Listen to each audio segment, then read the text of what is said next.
Assembly ఎన్నికల బరిలో నిలిచి అందరి దృష్టిని ఆకర్షించిన బరిలక మరోసారి పోటీకి సిద్ధమవుతున్నారా? పోరాటమే ఊపిరిగా రాజకీయ ప్రయాణాన్ని కంటిన్యూ చేయాలి అనుకుంటున్నారా? అసెంబ్లీ ఎన్నికల్లో ఓడినా పార్లమెంటు ఎన్నికలకి సిద్ధమవుతున్నారా? ఇంతకీ బరిలక పోటీ చేయబోయే లోక్సభ నియోజకవర్గం ఏది?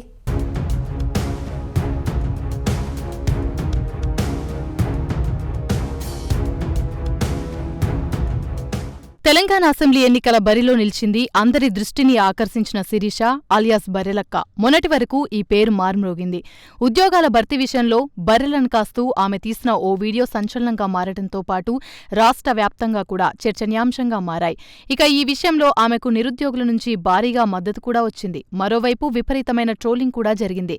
ప్రభుత్వానికి వ్యతిరేకంగా ఆమె పోస్టులు చేస్తున్నారంటూ పలు కారణాలతో పెద్దకొత్తపల్లి ఠాణాలో కేసు కూడా నమోదైందని పలు సందర్భాల్లో ఆమె చెప్పుకొచ్చింది. అప్పటి నుంచి సోషల్ మీడియాలో రీల్స్ చేస్తూ గుర్తింపు పొందారు శిరీష.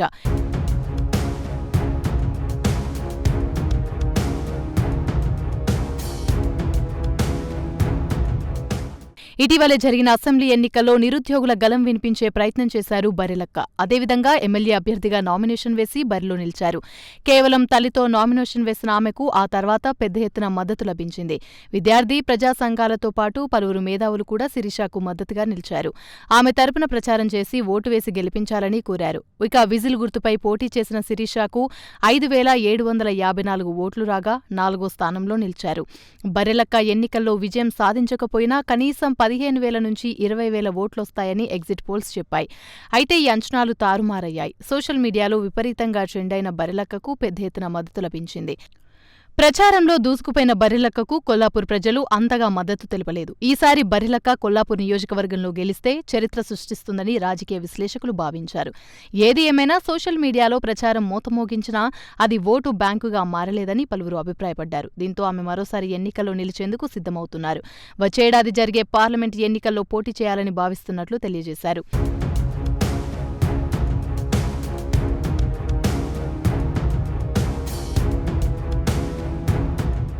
అసెంబ్లీ ఎన్నికల ఫలితాలపై స్పందించిన బర్రెలక్క బాధపడుతున్నట్లు చెప్పారు. కానీ తాను ఇక్కడి వరకు రావటం చాలా గొప్ప అని వ్యాఖ్యానించారు.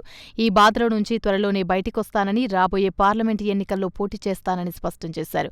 అయితే ఇప్పటికే అసెంబ్లీ ఎన్నికల్లో పోటీ చేసి తక్కువ సమయంలో అందరి దృష్టిని ఆకర్షించిన బర్రెలక్క అలియాస్ శిరీష ఈసారి పార్లమెంట్ బరిలో ఉంటానంటూ ప్రకటన చేయడం ఆసక్తికరంగా మారింది.